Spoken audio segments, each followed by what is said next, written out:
La valise était ouverte sur le lit pendant qu'Helena emballait soigneusement les dernières affaires.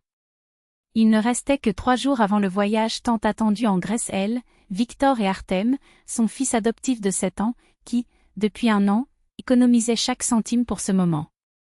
Le garçon vibrait de bonheur, ce serait sa première sortie en mer, son premier vol, sa première aventure internationale.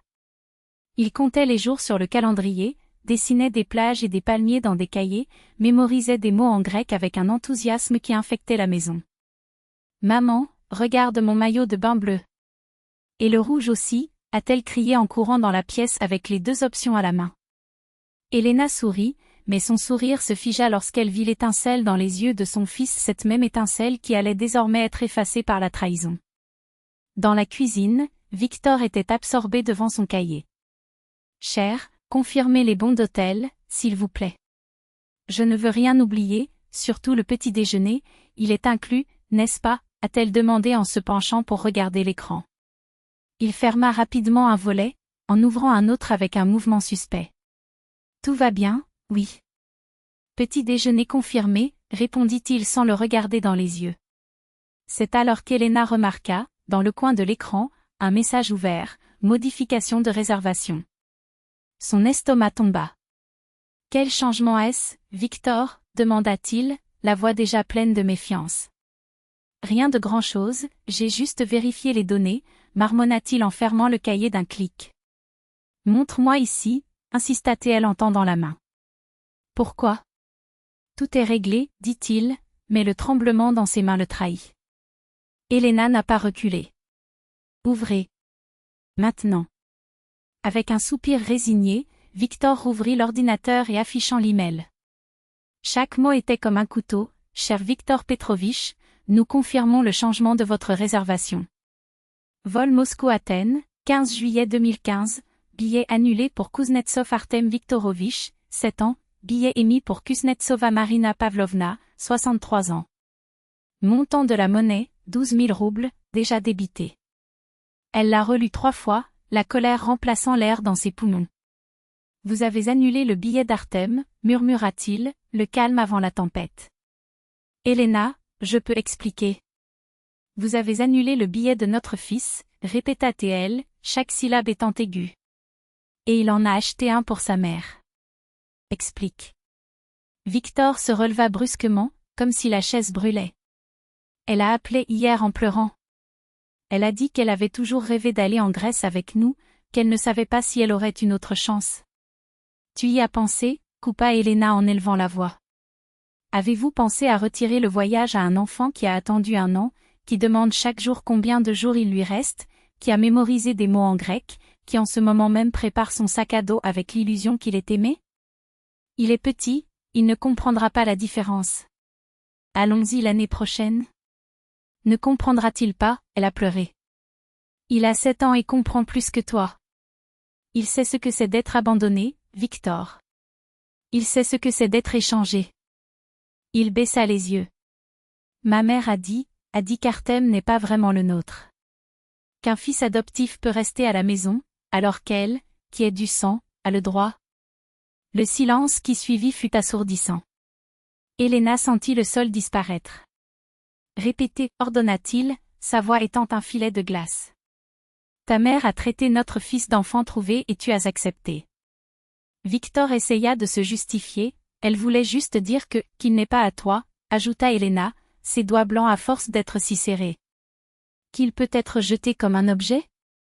Sans attendre de réponse, elle ramassa la première chose qu'elle vit, une tasse, et la jeta contre le mur. Le bruit de la porcelaine brisée résonnait comme un coup de feu. Victor sortit en courant de la cuisine. Dans le salon, Artem était assis par terre, organisant soigneusement son sac à dos, maillot de bain, t-shirt, casquette. « Maman, regarde. J'ai tout emballé moi-même, » dit-il fièrement en soulevant le sac. « C'est magnifique, mon soleil, » répondit-elle en s'agenouillant à côté de lui et en le serrant fort dans ses bras. « Tu es le meilleur fils du monde. Je sais même dire « merci » en grec, « Epharisto » a-t-il ri, sans savoir que ces mots étaient des poignards dans son cœur. Helena écoutait sa voix enfantine, lui caressait les cheveux, tandis qu'à l'intérieur, une tempête de fureur et de douleur la consumait. Ce garçon a vécu un enfer, abandonné par sa mère biologique alors qu'il était encore à la maternité, 2 ans dans un orphelinat, 3 ans à attendre qu'on veuille de lui. Elle et Victor l'ont adopté il y a 2 ans, sauvant un garçon effrayé qui tremblait dans le noir et frémissait au bruit fort. 2 ans de nuits blanches, d'affection, de promesses, tu es notre fils. Vraiment. Personne ne te quittera plus jamais. Et maintenant? Maintenant, l'homme qui avait juré de l'aimer comme un fils de sang le traitait derrière son dos d'enfant trouvé et l'échangeait contre un voyage avec sa propre mère. Artem, mon amour, va regarder un dessin animé, s'il te plaît. J'ai besoin de parler à ton père, lui demanda-t-il en lui caressant le visage. Dès que le garçon partit, elle se tourna vers Victor, qui paraissait pâle dans la pièce. Appelez la compagnie aérienne. Maintenant. Rendez le billet d'Artem. Mais il y a une amende. C'est encore 12 000 roubles. Ça me dérange, elle a craché. Payez. Et annulez celui de votre mère. Elena, elle va me tuer, c'est moi qui vais te tuer si tu ne fais pas ça, avança-t-elle, les yeux pétillants. Soit vous renvoyez le message de notre fils, soit j'appelle le tribunal pour enfants et je signale que vous considérez votre fils adoptif comme un fardeau jetable. Victor pâlit. Tu ne ferais pas ça. Je le ferai. Et tu sais pourquoi? Parce qu'un père qui traite son fils de la sorte perd le droit d'être père. Les mains tremblantes, il composa le numéro. 10 minutes plus tard, 24 000 roubles manquaient sur le compte, 12 pour la monnaie, 12 pour l'amende. Mais la note d'Artem était de retour. Celui de maman, annulé. Elena a vérifié l'email de confirmation avant de rendre le téléphone. Maintenant, appelle-la. Dis-lui que tu ne viendras pas. Elle va me renier, il a protesté. Je m'en fiche. Notre fils part en voyage, dit-elle en retournant dans la chambre. Il entendit Marina Pavlovna crier dans le couloir. Comment ça, tu as annulé? À cause de cet autre garçon? Tu es ingrat. Victor raccrocha le téléphone en un clic. Elena le regardait, immobile. Écoute bien, Victor, si jamais tu oses, un jour dans ta vie, qualifier Artem d'enfant trouvé, d'adopté, ou quoi que ce soit qui le fasse se sentir inférieur à notre fils, je te détruirai. Je demanderai le divorce, je l'emmènerai avec moi, et tu ne le reverras plus jamais. Parce qu'un juge ne laissera pas un homme qui traite un enfant ainsi s'approcher d'elle. Je ne voulais pas te faire de mal. Balbutia-t-il.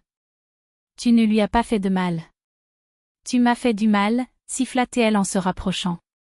Il a rompu la promesse que nous avions faite lorsque nous l'avons adopté. Nous avons juré qu'il serait à nous. Que nous l'aimerions comme s'il était notre sang. Et, pour la première fois, Victor semble comprendre, ce n'était pas une question de voyage. Il s'agissait d'une trahison qui ne pouvait être pardonnée. Cela ne fait aucune différence maintenant. Toi, qui la première fois que sa mère a demandé de l'aide, tu l'as appelé « fils adoptif » comme si c'était une malédiction, et tu l'as renvoyé de vacances comme s'il était un fardeau.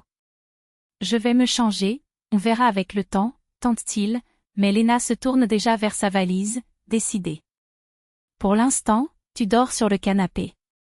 3 jours avant le voyage.